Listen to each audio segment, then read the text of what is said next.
Hello everyone, and here we are again with another workshop in the series of sessions and workshops for DotSlash 5.0.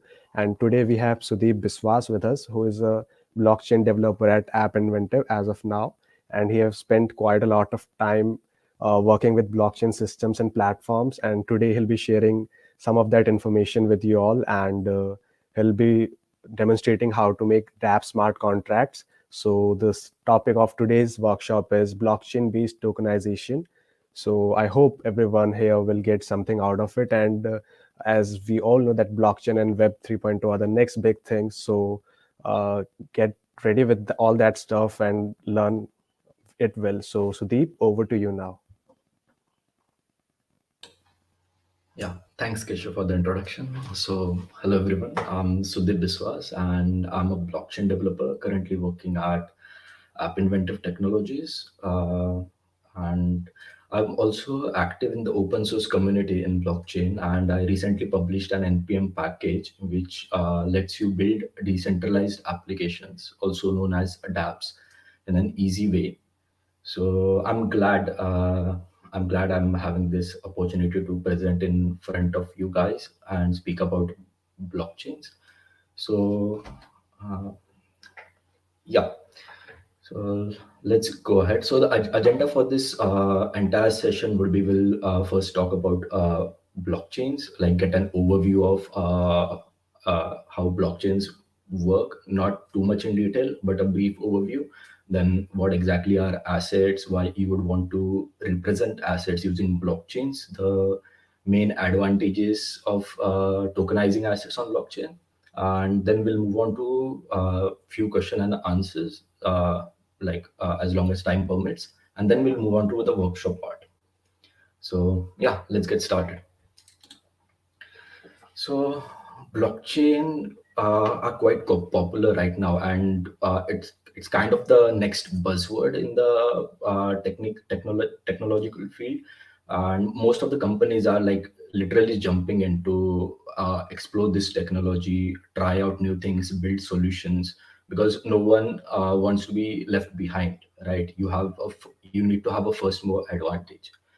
So, by definition, a blockchain is a shared, decentralized, and immutable up and only database to record transactions.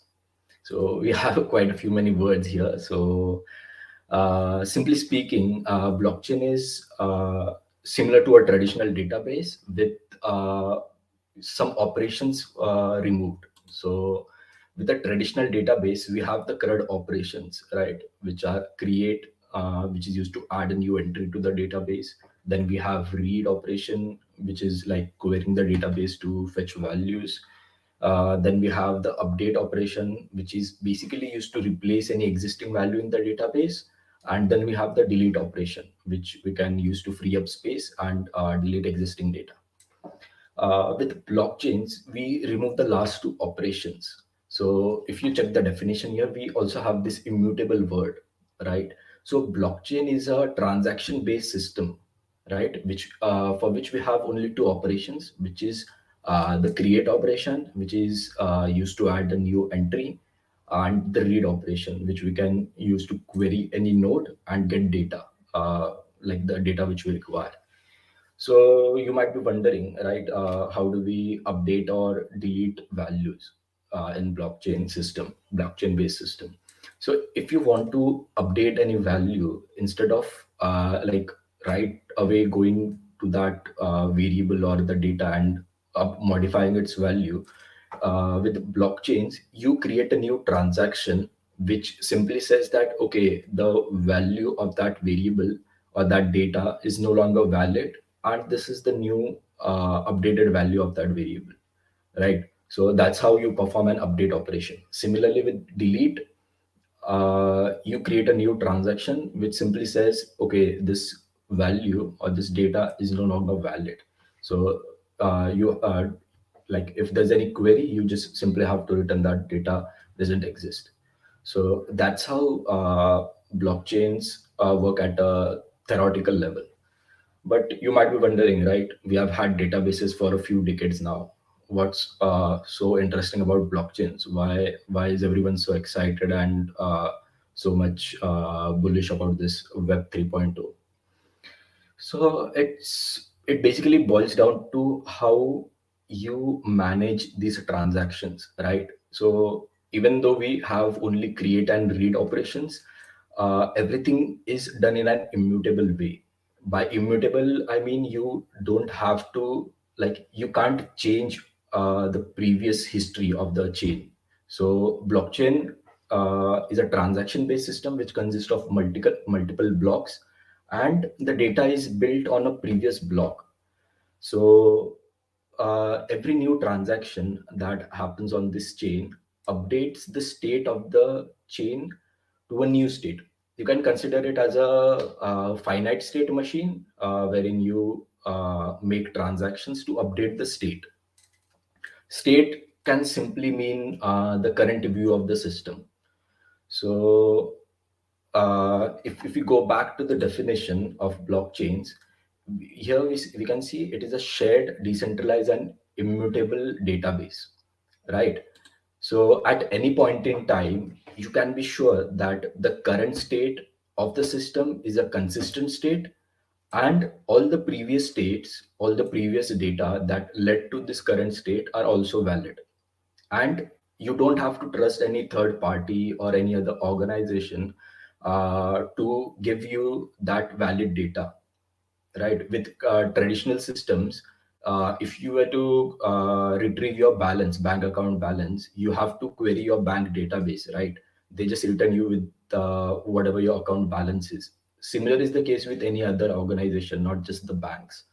So with blockchains, you can simply query any of the nodes and retrieve the data, which is the present data. And you don't have to trust that node. You can view the entire history of the chain, and you can verify whether that data is a valid data or if the node is lying to you. So that is possible. It makes the entire system more transparent. So that's one of the main advantages of blockchains over traditional databases. Then another main problem which blockchain solves is data consistency. So, like I mentioned, like the data is stored in an immutable way. You can't modify the previous data without having a track of it. But with the current systems, every company, every organization, or any party has the database siloed within their organization, right? So there's no common uniform view of the entire system. So if there are two organizations, organization A and organization B, and they were to come to an agreement, each organization still stores its own database, and all the communication within the organizations happens using like by transferring the data, a copy of the data, right? So that's how current systems work. But with blockchains, you can have a common uniform data layer. So this uniform data layer makes sure that the same information is available and visible to all the parties at any point of time.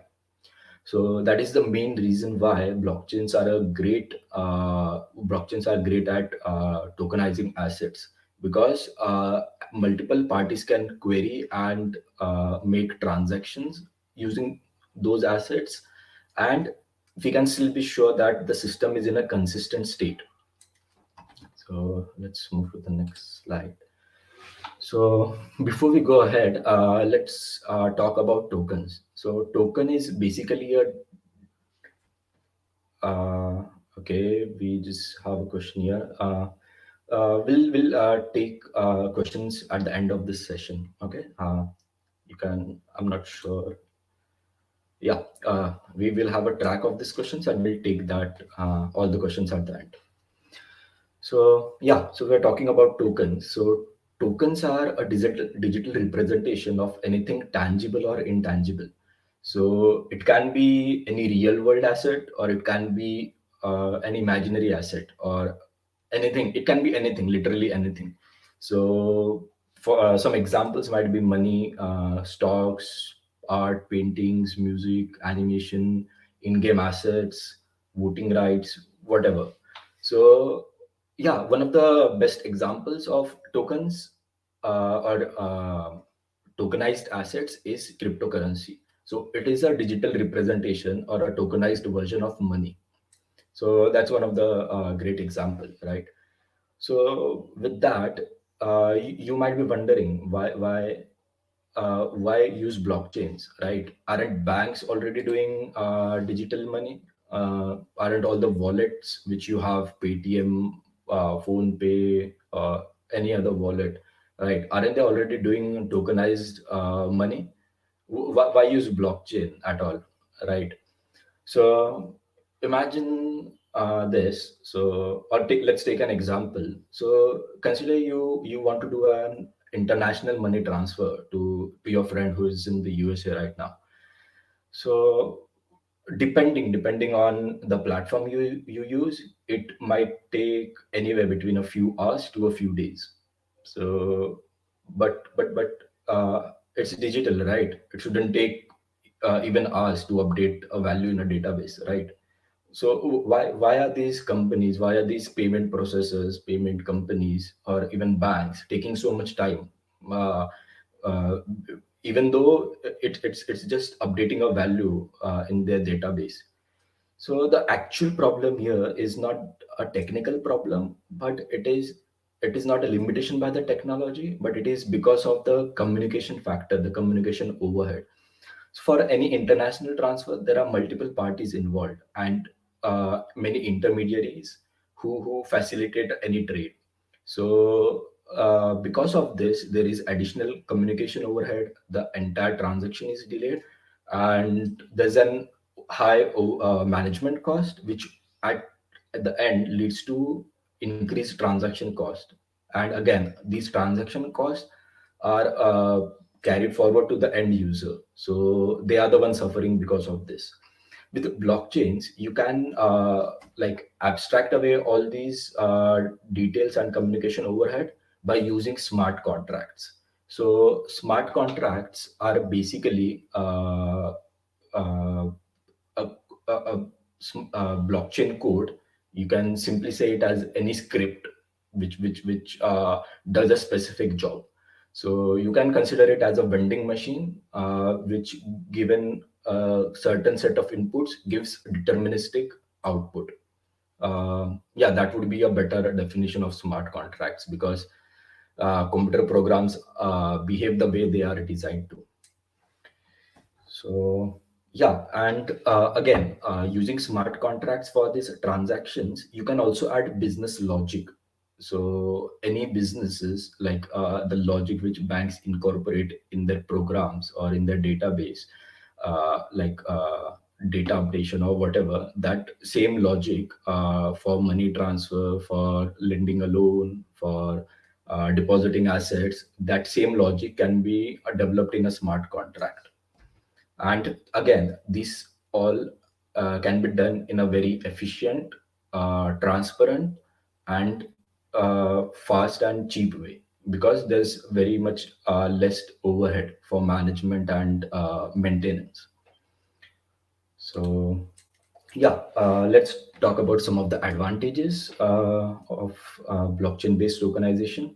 So, like I mentioned before, having multiple parties involved in any transaction or any deal increases the overall cost, because you have to pay them for the services that they provide. And again, it might not be the best course of action for the system, because that again increases the overall time for the transaction to process. So if you have a failed transaction, uh, it usually takes around 7 days to for the banks to issue a refund. But have you wondered ever, like, why it takes 7 days for a refund? I mean, it should be instantaneous, right? Your transaction failed, and there was some issue with maybe the application or the network, and the transaction failed, right? So you should be able to get a refund instantaneously. Why take 7 days at all, right? So it is because of these intermediaries and also the verification part. So each party needs to verify, okay, this actually failed, and uh, like there is a confirmation period, like a period between which the transaction has to be confirmed by the third party, so that it can be refunded. So with blockchains, you can remove these intermediaries, third parties, and remove all the trust assumptions as well. So you don't have to depend on any party to confirm that okay, actually that transaction did fail. So yeah, and again, like I mentioned before, these uh, because of these because of the absence of these third parties, the overall transaction cost is also reduced, and we get faster transactions and true peer-to-peer transactions. So if I were to transfer money to anyone, I don't have to consult a bank or hit the database for a transaction. I can simply do it peer-to-peer using my wallet, which is always available. So okay, I'll explain what exactly a wallet is in a minute, because yeah, right now let's cover this first. So again, with blockchains, we also get improved transparency.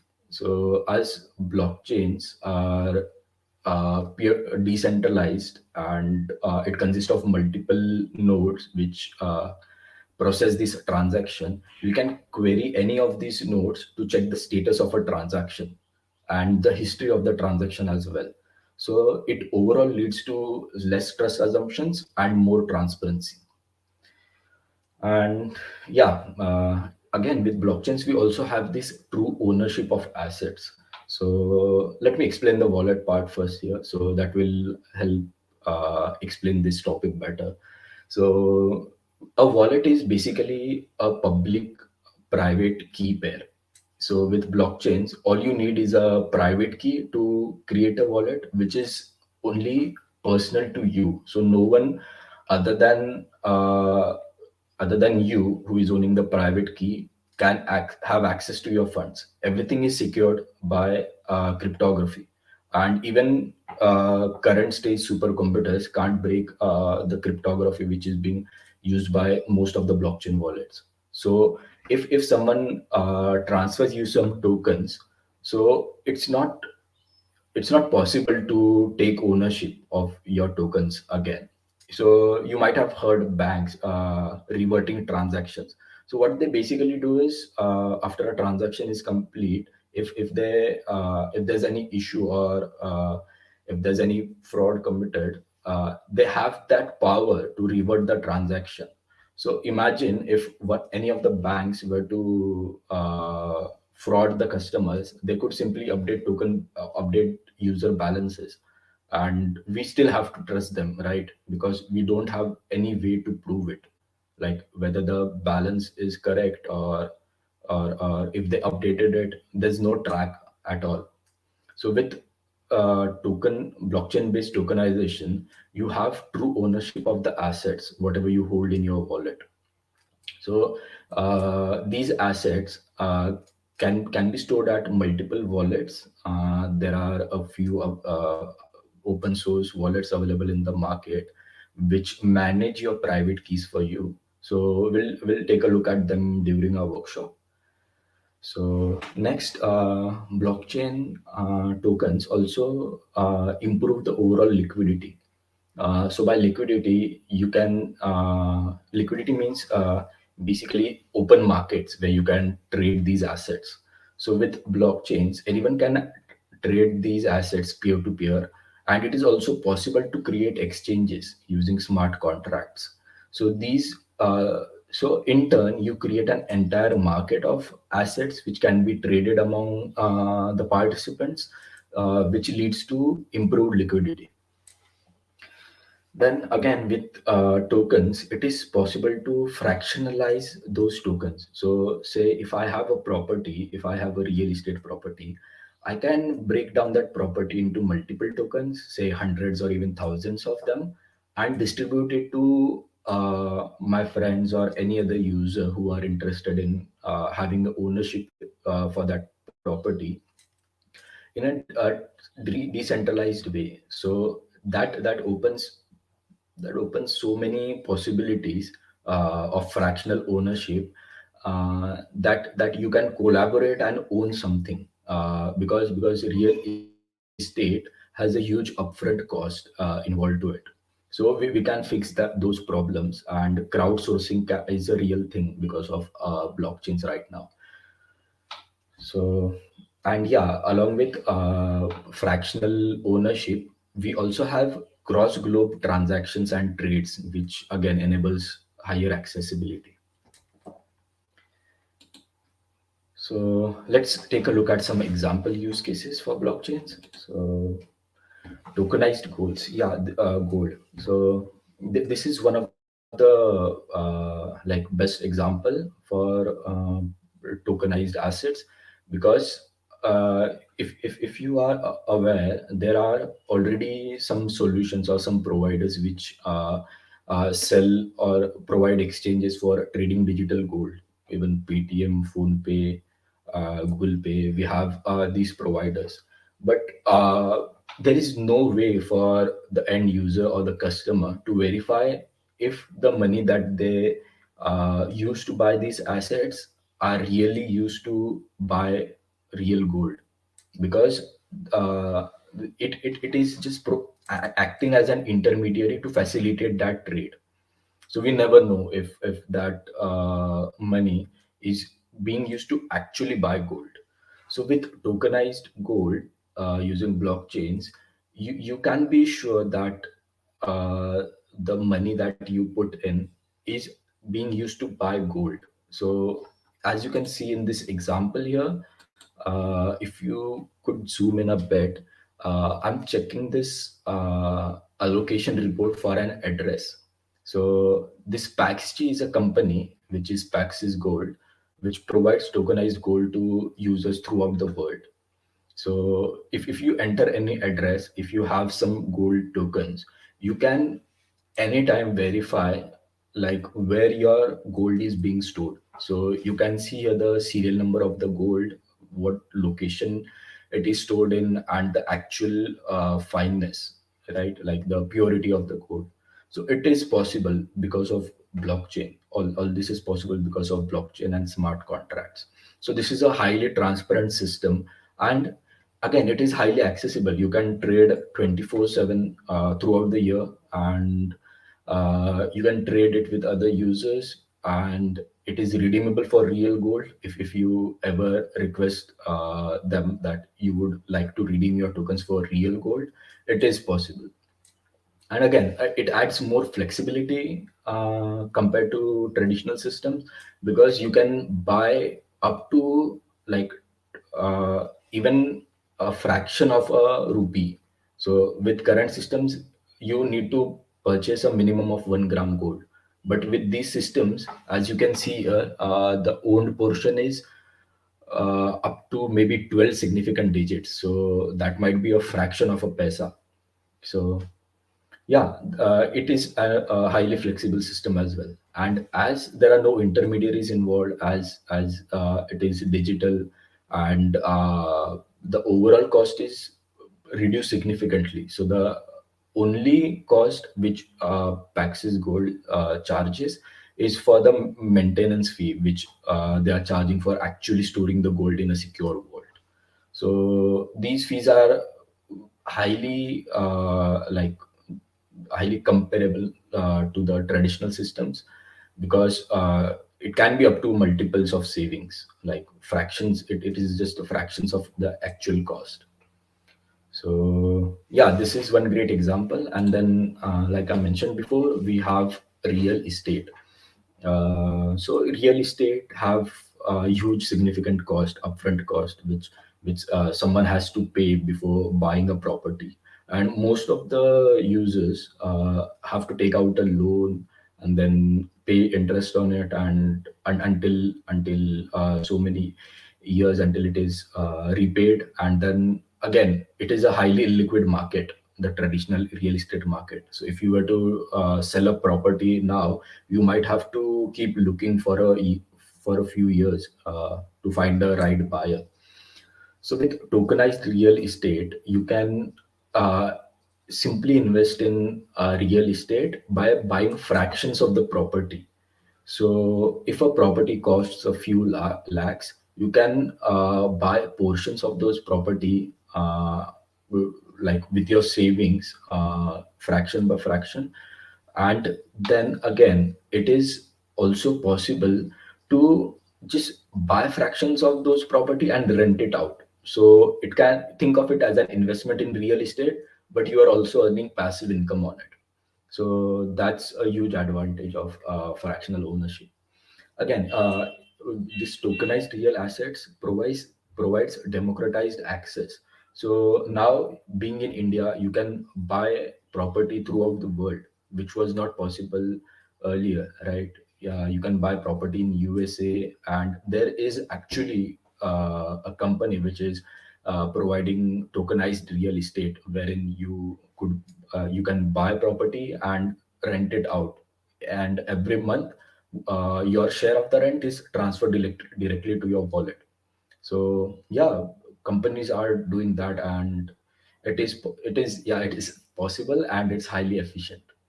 And again, for the end user, it is very easy to invest. You don't have to go through the entire paperwork. You don't have to pay agents. You don't have to rush to the offices to invest in real estate. You can do it at the comfort of your uh, like home, and all you need is a wallet. That's all. And yeah, because of all this, the fees are also significantly reduced. And like I mentioned before, because of this tokenized fractional ownership, you divide the asset into multiple fractions, into multiple uh, parts, right? So because of it, it is very easy to sell and buy these fractions, right? You can buy or sell as cheap as even 100 rupees. Like that all depends on like your, it's up to you entirely. So yeah, it is possible.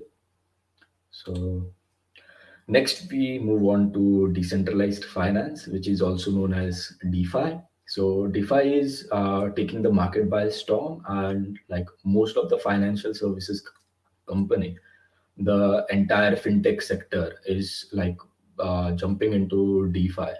So DeFi is basically financial services which currently exist in traditional system on a public blockchain.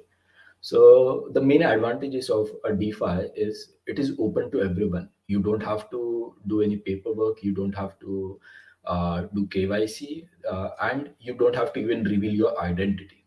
You can trade assets, you can lend, you can borrow, you can buy insurance, you can transfer money peer to peer. Like there are endless possibilities, and we are still exploring. This is just DeFi is a thing like a few years ago, like it has been in the limelight. So people are developing innovative solution, and this is just the beginning. So we are yet to explore what all is possible. And yeah, we are innovating and developing each and every day.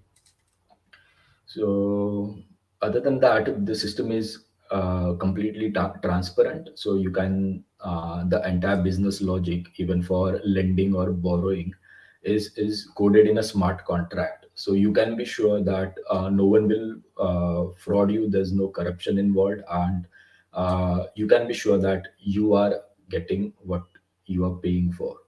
So again, it is pseudonymous, and there are no intermediaries involved. So yeah, the another use case for tokenized assets is non-fungible tokens, also known as NFTs. So NFTs have like started getting attention in the mainstream media quite recently. You might have heard news of artists selling pixelated arts or digital art for millions of dollars, right? So why are people buying these digital assets, right? You can just right click and save something, right? Why not? But then just owning an image of something versus having true ownership of something, both are different things. So if you own an NFT, if you own a token, you are the rightful owner of that asset. So you can transfer it to someone. You can rent it out. There are multiple possibilities of having ownership of NFTs. That same NFT can act as an in-game asset where it can be used to represent a weapon, it can be used to represent your avatar, it can be also used to access membership to several clubs. So and it isn't possible with traditional systems currently, because anyone can copy an image, but it is not possible to copy an NFT. It provides authentic solution of ownership. So it is very easy to prove that you own something, and it is the actual one which was being sold by the artist. So yeah, only because of blockchains. And NFTs empower the creators because creators earlier used to depend a lot on these media houses or publications and other third parties, right? But because of NFTs, now they can directly sell to the public without going to these organizations or these third parties. So it empowers the creators, and they are the ones to benefit from this. Along with them, the end user also benefits because of this, because they can have they can own assets directly from the celebrities. So if you are a fan of some cricketer, Sunil Gavaskar recently released his own NFT. Like we have other actors as well who went ahead with releasing their own NFT. So it is also great for fans that they get to own something from their favorite actor or the favorite cricketer. So yeah, that's one thing. And again, this is immutable. NFTs are immutable, so if you own them, like it is, no one can take that away from you, and you can be sure as long as blockchain is live, you will have access to that asset. So that's again a great thing.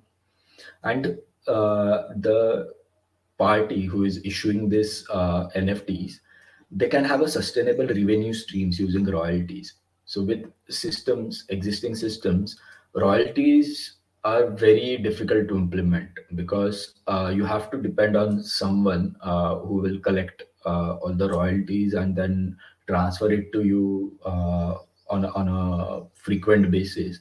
But with blockchains, on every sale, you can be sure that you will get a certain percentage royalty on your art or on your NFT. So that's a great thing.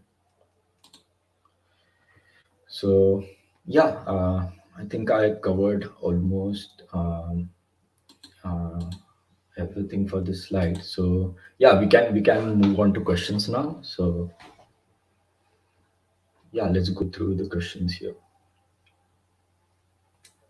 Can't we have to decentralize it? Okay, so we'll go one by one. So Manish Bhavkar says, can't we have a decentralized database with update and delete transaction as well?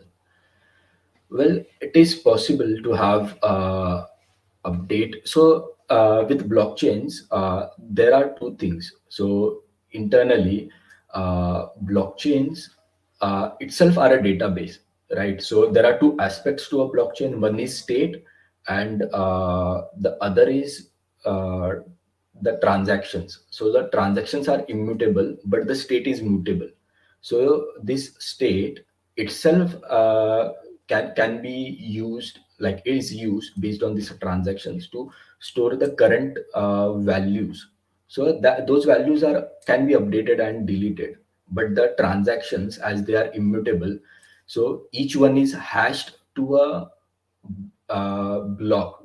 So all the previous blocks are used to build a new block. So it that is the reason why we can't modify transactions. So like I mentioned before, like during the initial part, that transactions are immutable, and the new block, you can verify the validity of the new block using cryptography, because uh, because these transactions uh, are hashed to create a block hash, and this current block hash is dependent on previous block hashes. So if you were to change any previous blocks, the hash of that block will change, which will invalidate all the subsequent blocks. So that is why you don't go back and update or delete any existing block. So I hope that answers your question. So yeah, uh, we'll move to the next question. I don't know about asset backed tokens. What are they?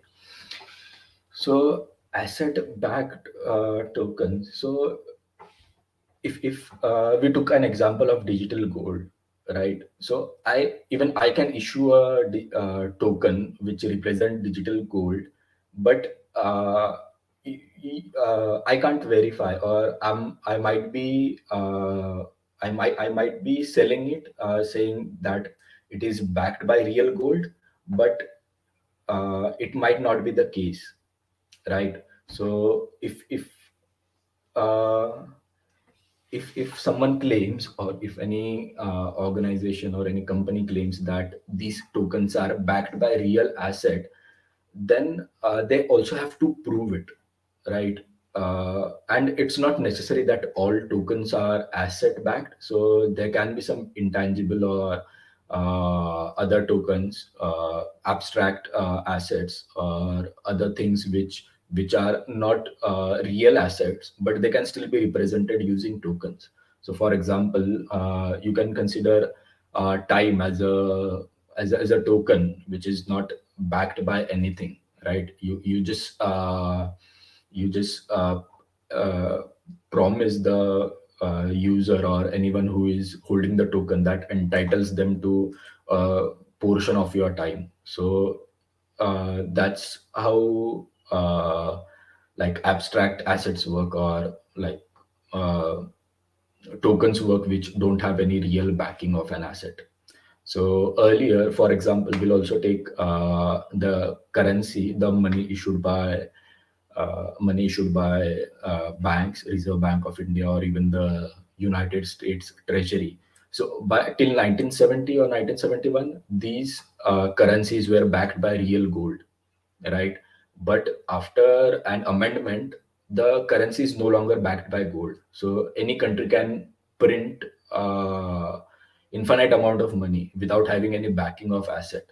But you trust the government that okay, they are promising you to have this currency which will have some value. So yeah, it's a big topic. So I hope that answers your question. So Ritik is asking this question. So if I buy property in Canada and put into rent from India only, will you put? Uh, yeah. So it is possible. You can buy a property in Canada and put it into rent from India only. So like I said before, there are companies who are doing this. So I'll post the link of some companies who are actually doing this, so you can have a look at it. And yeah, to answer your question, yes, it is possible. And anyone who is owning these tokens entitles them to earn a part of that rent. So I'll share the link of companies who are doing that in the US. And I'm not sure if there's any company in Canada who is doing this actually, but yeah, I'll definitely let you know if I find something on this. So can we use black money in DeFi? Yes, it is possible to use black money in DeFi. Black money basically is, money which is not taxed by the government. And as there's no boundaries, like there are no boundaries of countries for this blockchains and DeFi, it is possible to evade taxes in countries, right? So you can trade or buy or earn something and not pay taxes on them, because government is not having access to your assets, or you can be pseudonymous or anonymous and not show that income to the government, thus evading taxes. So yes, it is possible, and we might be having some regulations soon to like counter money laundering and other stuff. So yeah, let's see.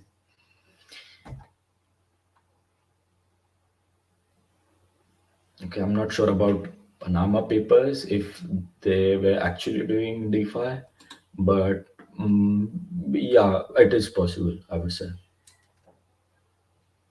How to cancel a transaction in event of errors or attacks. So once a transaction is processed, there's no way to actually cancel or revert that transaction. So until and unless it is in the pending state, waiting to be included in a block, you can cancel it. But once it has been included in a block, it is not possible to cancel it.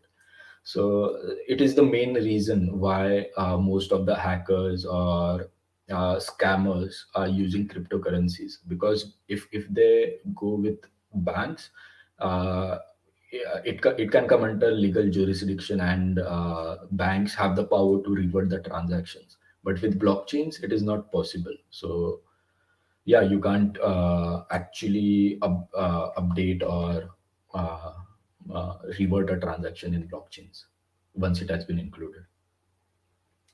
So next question is,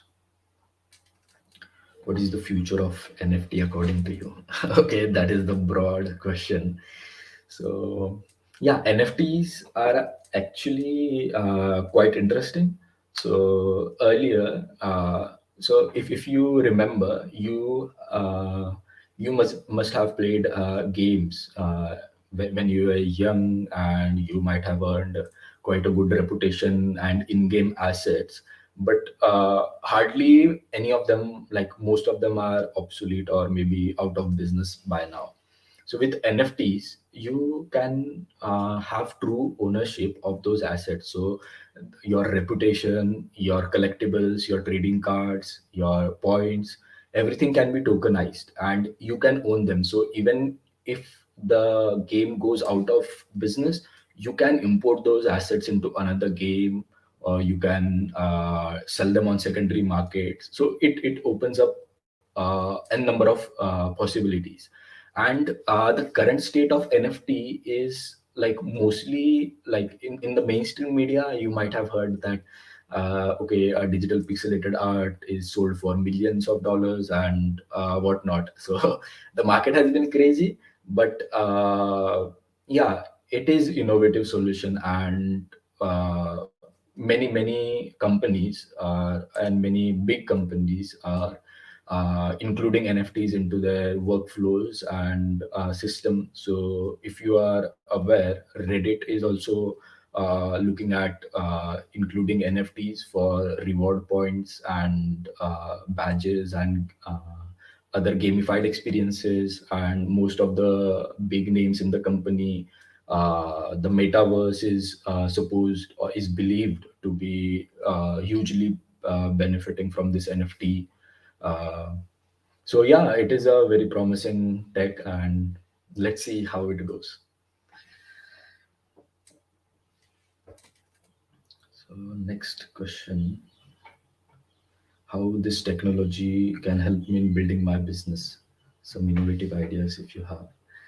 Okay, so that's again a broad question. So you can build quite a lot of things by just including by just coding a smart contract. So you can if you are an artist, you can sell your collectibles or digital art online using NFTs. And then again, you can come up with an exchange, or you can also focus on a specific area of DeFi, like borrowing or lending, or maybe you can crowdsource funds to help startups or raise funds for your business. So yeah, I can't say anything specific about any idea, but yeah, if you are interested, we can maybe have a call sometime to discuss more on this. So yeah, but then taxes are also included in it. So currently, like uh, if you are participating in DeFi, like if you are not going through any centralized exchanges, which require you to do a KYC, then you are you are not you can evade taxes. It is possible to evade taxes, but then you uh, how the government is uh, uh, like planning to enforce paying taxes on cryptocurrencies is there are these on-ramp providers, right? Digital wallets like Binance, Coinbase, and then again BitBNS and WazirX. These providers or these companies help you on ramp some tokens to your digital wallet, which is kind of a private and public key.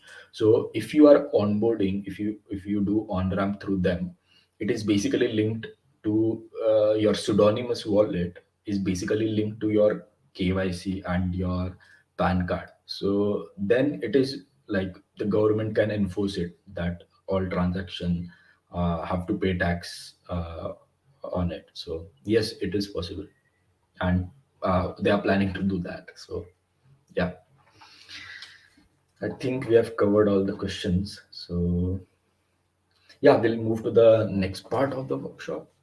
So I'll just stop sharing this and give me 1 second. Yeah, do we have any other questions that I missed? I think we are good.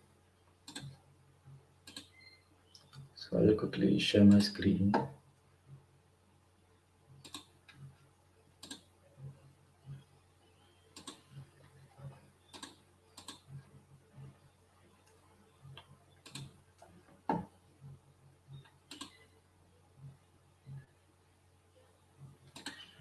Okay, I think I'm up. So yeah, before we get started with the code, so let me explain a few things. So in blockchain, you can access an account using a private key. So there are some providers which help you with managing your private key. So private key is basically a string of numbers and characters which only you know, and which is hard to brute force. So yeah, as long as you don't share your private key with anyone, you can be assured that no one can access your wallet. So there's a extension to manage, which allows you to manage your private keys.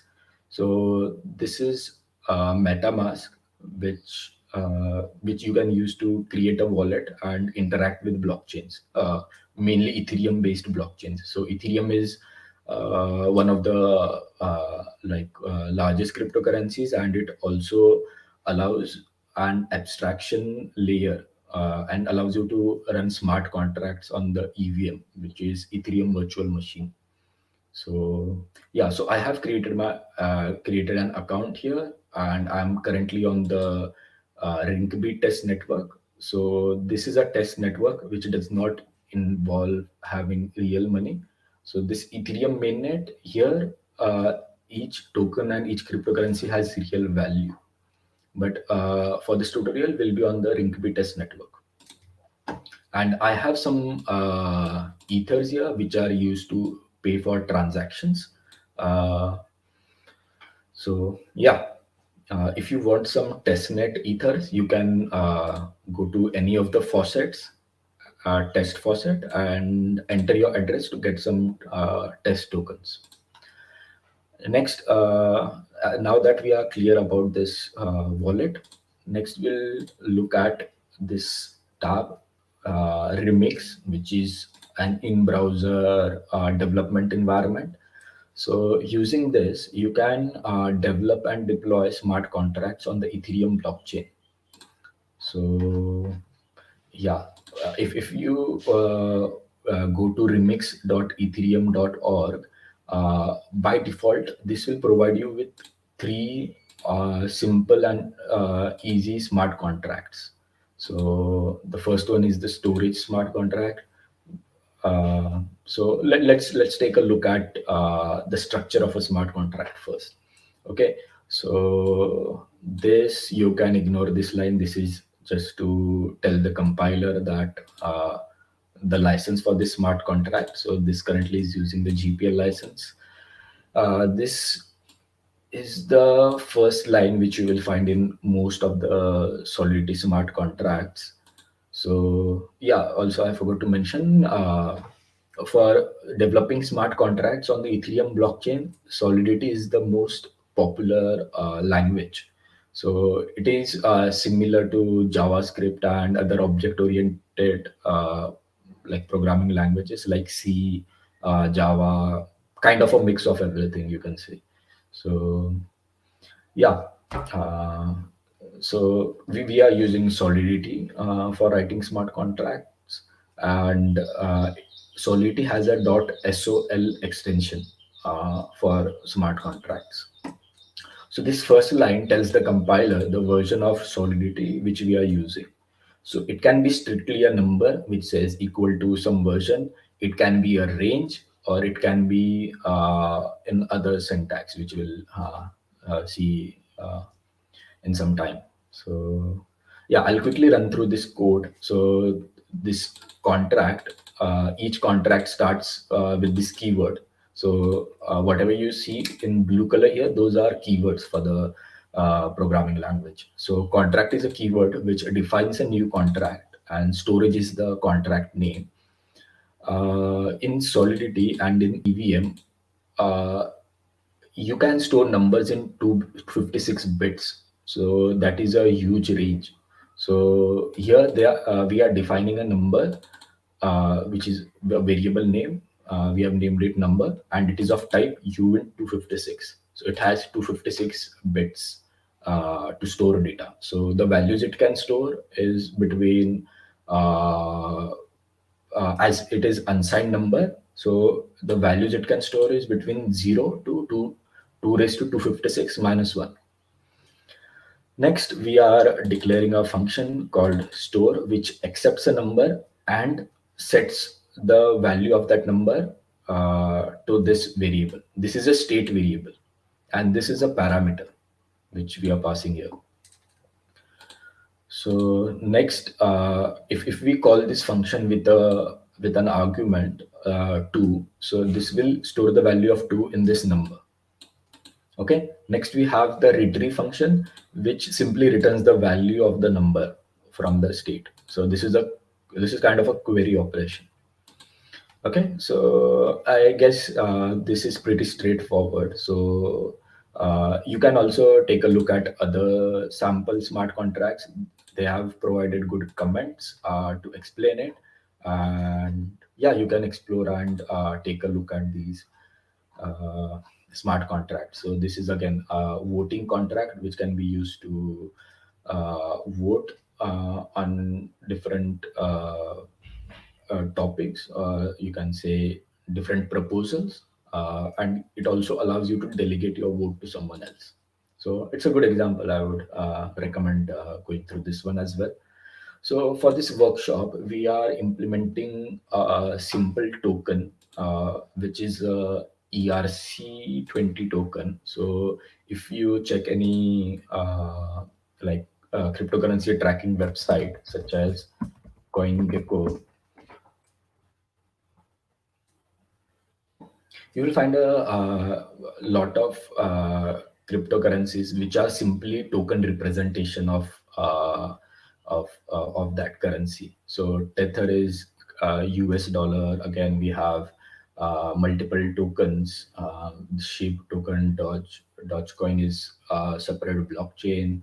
Then we have multiple tokens which we can filter here based on.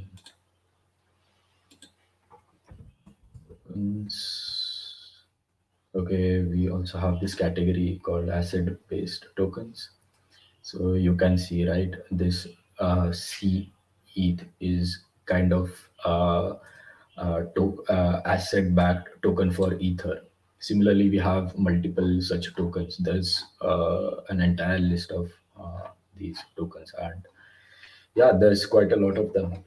So yeah, let's move back to our program here. So these tokens can be used to represent multiple assets, and they can be simply a fun token as well, a meme token, or anything. It's not necessary that it has to represent something. You can just create it for fun. So for this workshop, we will take a look at a standard token. If you have heard, ERC20 is kind of the most popular token standard, which is being used by almost all popular blockchains, or a slight variation of it. And it can be used to represent anything. So yeah, so this is the contract for an ERC20 token. So ERC is Ethereum request for commands, which is a funny way to uh, say, you can simply call it a standard, that's all. So uh, yeah, so each token has a name, which is a string. So here we have named it my token, and the contract name is again named my token. So you can replace it, or you can name it anything you want. I can name it dot slash as well. And then I can replace the name. I can call the token, like the token symbol can be dot. So I can transfer you 2 dots, or I can transfer you 100 dots, and it can be also used as a currency for the hackathon. So if you were to use this token to buy or sell snacks, right, in the premises of the event, so it is possible. Like, you just have to find a seller, or you just have to find parties who are ready to agree that okay, I accept this as a currency. So that's all you need. So you don't need anything else. So, and as it is again peer to peer, you don't have to depend on any exchange or any other party to list it so that you can trade it. You can just create the token, mint it, and then like start trading it right away. So there are a few basic structures to the smart contract or any token. First, we defined some variables, right? We defined the name, we defined the symbol, and we defined the number of decimal places. So if you check, if you consider the Indian national rupee INR, it has two decimals.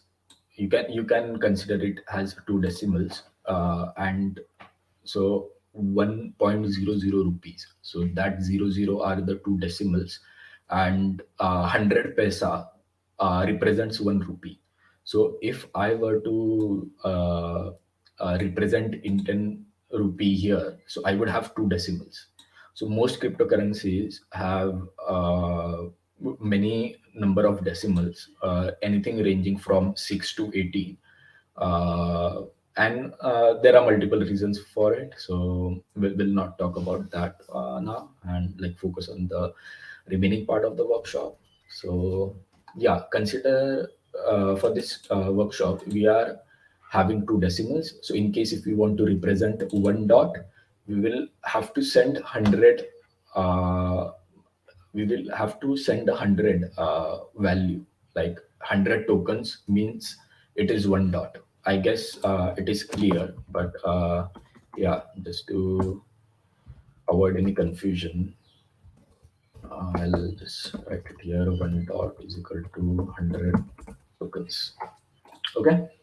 So yeah, I'm just checking if I've got any comment, but yeah, I think we are good. So yeah, you can post your questions in the comment section, and if we have any time, we'll take that after the workshop. So yeah, we are running out of time, so I'll quickly cover rest of it. So again, as blockchains are transparent, we can emit events based on anything that happens on chain. So in case if I transfer some tokens to Bob, this smart contract will emit an event that I have transferred. So, like, this is the from, that is, I'm the party transferring the tokens, the two person, which is Bob, and again, the number of tokens that I'm transferring. So, this event will be emitted every time anyone transfers the dot tokens. So it helps anyone who has integrated this token to watch for events and update the state of their application accordingly. Okay, and again, if even if you are not integrating it, you can still watch events for interesting stuff happening across the blockchain. So yeah, there's a multiple purposes. Similarly, for the like transfer, we have the approval event. So if I own 100 tokens, I can delegate those tokens to someone else, and they can use those tokens for uh, performing multiple actions. They can transfer it, they can interact with other smart contracts. They basically have an allowance. So if I were to uh, trade on an exchange and I don't want them to have access to my tokens, right? I can just gave them an approval to have access to only 200 of my tokens, and they can, based on that approval, they can execute business logic on that, and I can be sure that they can't access or like touch rest of my tokens. So this event is emitted whenever an approval is requested or approval is submitted on chain. So as blockchains are digital ledger, we keep a track of balances of each user. So if I'm a user, the blockchain needs to know how much tokens I own or how many tokens I have currently.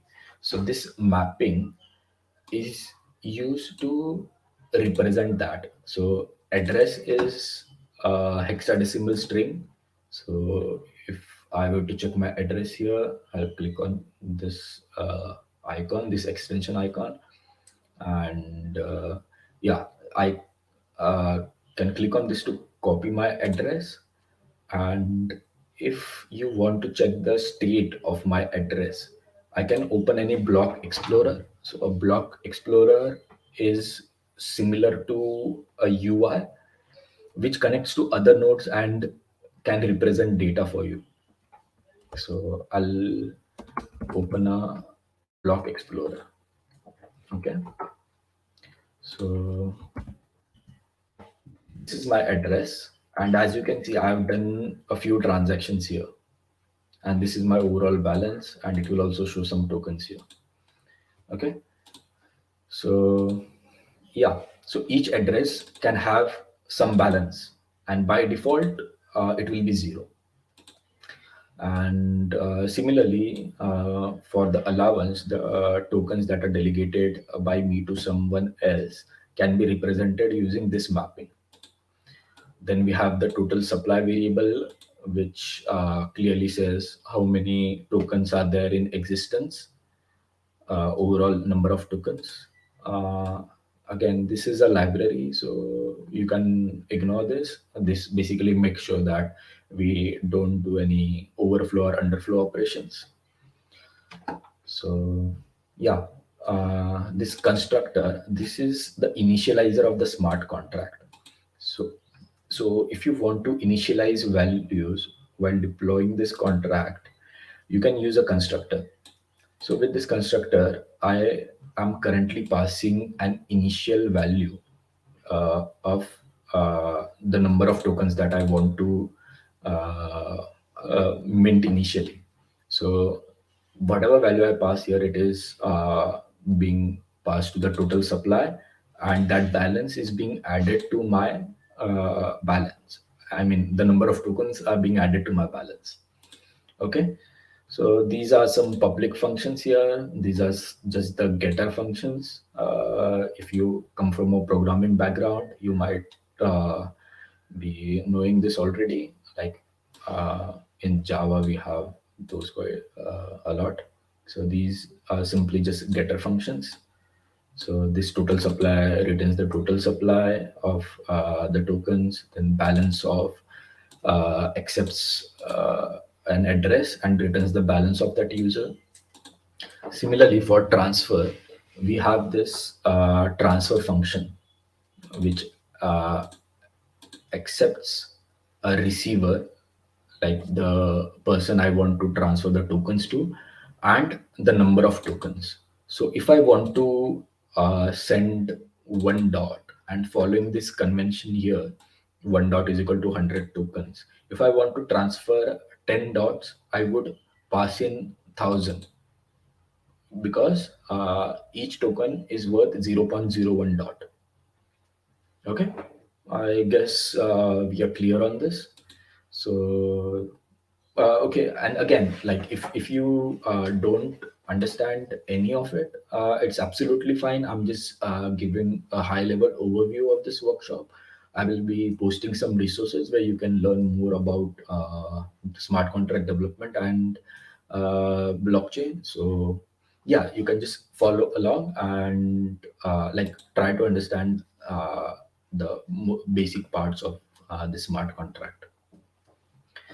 So yeah, this transfer function accepts a receiver and the number of tokens that we want to transfer, and it returns a Boolean value, which simply says whether the transfer was successful or not.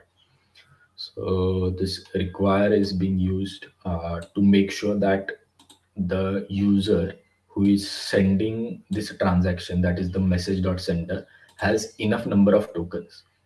If the user balance is zero, it should throw an error, right? That you don't have enough balance and you cannot transfer. So yeah, this is the check for that.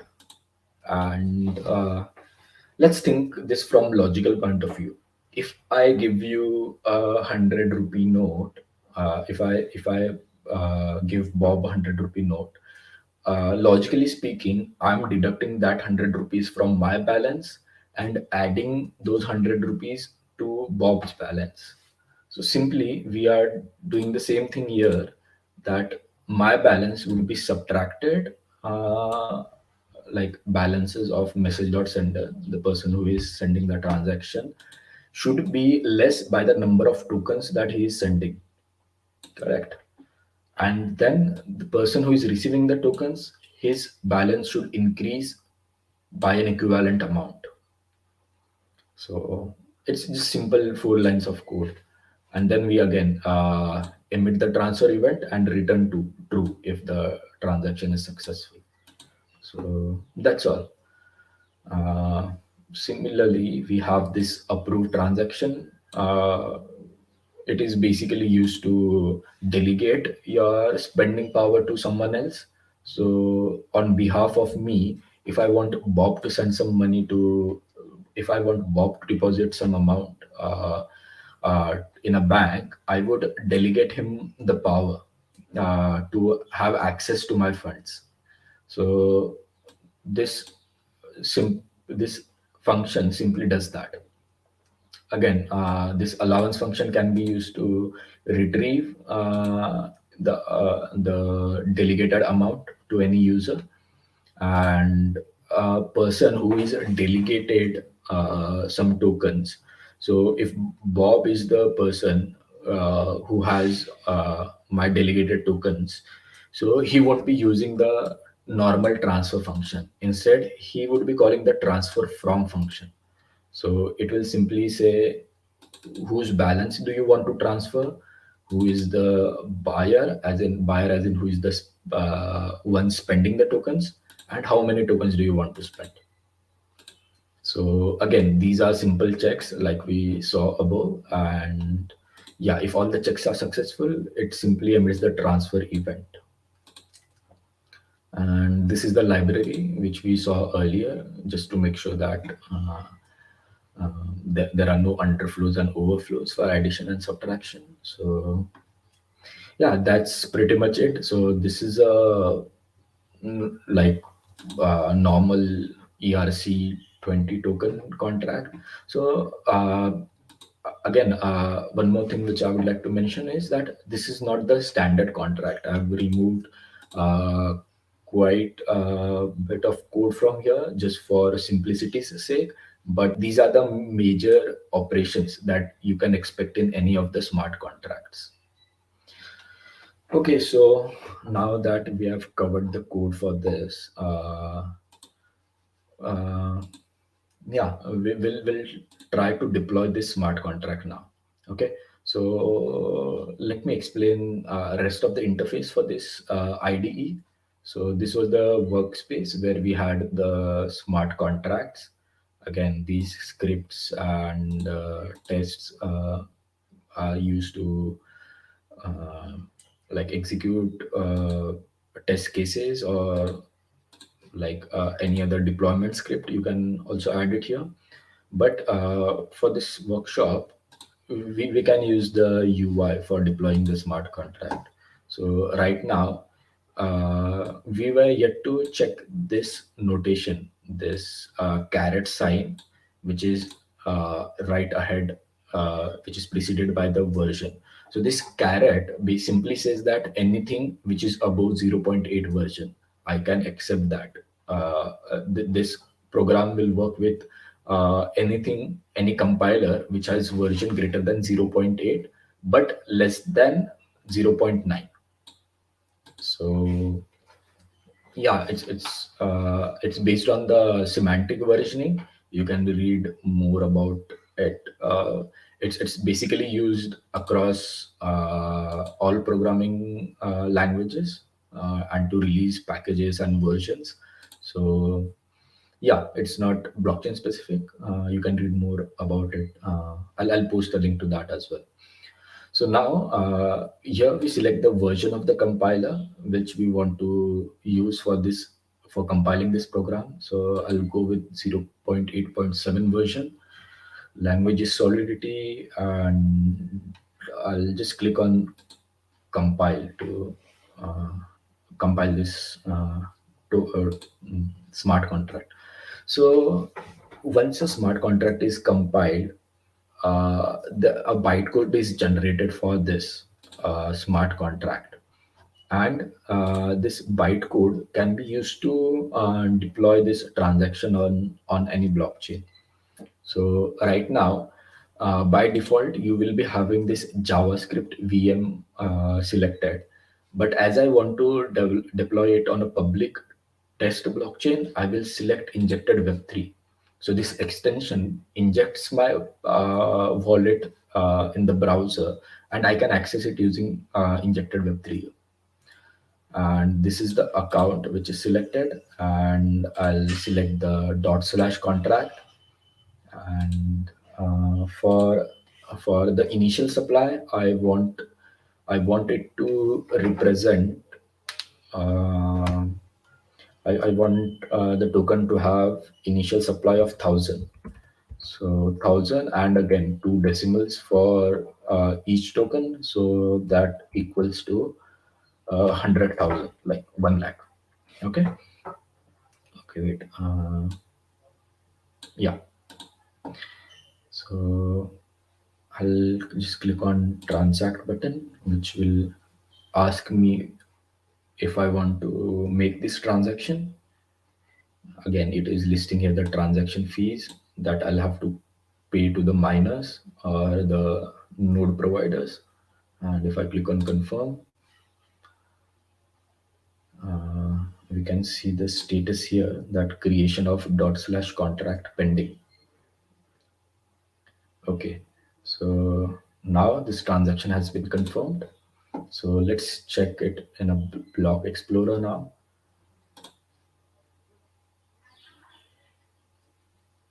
Give it a minute, it will just refresh in a second. But yeah, so now that this transaction is deployed on a public blockchain, you can interact with this smart contract, and you can use this interface to transfer dot tokens to your friend, your family, or anyone else. So give me a second. So actually, this transaction is included quite a while, like quite a minute ago. But this explorer is like taking some time to reflect on this. So yeah, so now if I have to see my balance, so I'll just enter my address to check my balance here. So this is my address, and if I check my balance here, should be seeing 1,000 tokens as my balance, right? So let's say I want to transfer some tokens to buy something, to maybe um, buy a movie ticket or buy a, a coffee or whatever.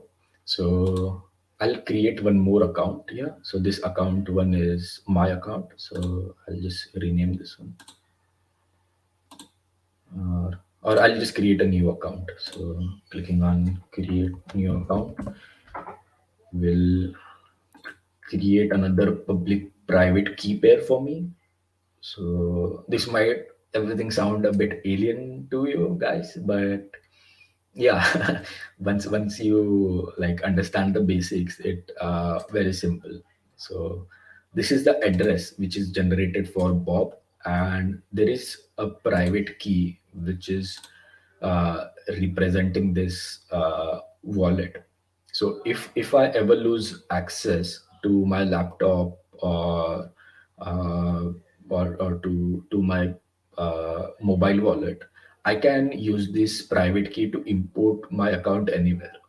So this private key itself is again a string of hexadecimal numbers and characters. So this private key should be never shared with anyone else, because anyone who has access to this will be able to have access to all your tokens and all your funds. So yeah, so now let's transfer some tokens to Bob. So let's check the balance of Bob first. So I'll enter Bob's address here and check his balance. So it should return me zero, right? So I'll click on the transfer method. I'll enter Bob's address, and let's say I just want to transfer him one dot token. Click, I enter 100 and I click on transact, and yeah. So as you can see here, this says maximum amount total. So I'm transferring one dot token, plus this is the amount of ether, or like the transaction fee that I'm paying. So clicking on confirm, simply transfer these tokens to this address. And again, this everything is happening peer to peer. Whenever I submit a transaction, it is added to a list of pending transaction, a queue of pending transactions for the miners to be included into the next block. Okay. So now if I check the balance of Bob, it returns me 100, right? So let's do one thing. Let's check the balance of this token in my wallet. So if I go to assets, here you can see I have one dot token. Okay, this is Bob, right? And logically speaking, I should have 999 tokens. So one second. If it's not appearing here, if it's taking some time, you can again manually import it. So each token will also have a new address assigned to it, similar to any wallet address. So this is the address of the token contract. And yeah, this was the transaction which we saw, right? That created this token. So if you see here, it says contract. This address is created. So I'll just click this address. I'll go here to my wallet and I'll import this token. Okay, so as you can see here, this contract address, this dot symbol, token symbol is automatically populated, and the number of decimal places is already added here. So I'll add this token here, and as expected, I have 999 dot tokens. So yeah, that's pretty much it. Uh, so I guess I covered most of the things. It might be quite a lot to grasp at this point, like considering this is new. So, yeah, I hope you were able to at least um, grasp most of the things conceptually. And yeah, hope you enjoyed the session. Thank you. Yeah, it was quite a great session indeed, Sudeep, and we would like to thank you for your time and your effort that you put into it. And like Team Dot Slash really appreciates it. So Thanks. I hope the viewers who have watched this have gained something from this session and will be working on blockchain and tokenization. So yeah, thank you so much. Yeah, thank you. And thank you, everyone.